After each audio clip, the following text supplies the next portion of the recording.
All right, we have Mark. I'm going to film this, Mark. Give us the play-by-play, Mark. Well, Mark, the neighbor beekeeper.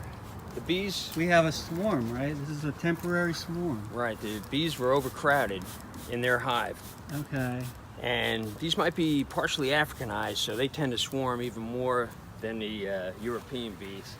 I'll keep that in mind as I film. Yeah. So that's how they spread, man. The old queen takes half the hive. They gorge themselves with honey Okay. and leave the hive, yeah, and leave the other half, and then And they divide. and they the divide. family. Right now, there's queen cells in there, and a new queen is going to emerge inside the original hive. Man.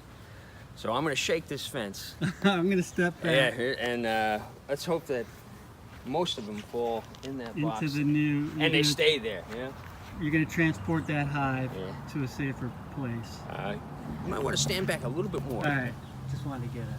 Just in case Those these are all like just that's one living mass of bees. Yeah, it's unbelievable. I'm going back here. Okay, and I can't believe it's early April. I mean, late April, and they're swarming already. These things are, I mean, that's pretty early. Okay, right? You're going to shake it up.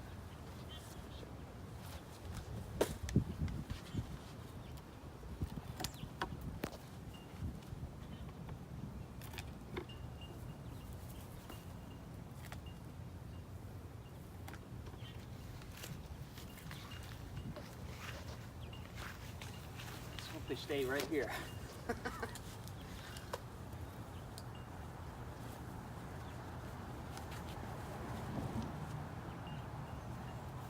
Here he goes.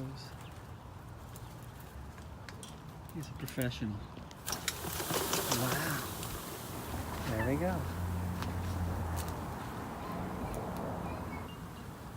That was pretty clean. These are definitely nasty, though, man. All right. Good job. There we go. Good job, Mark.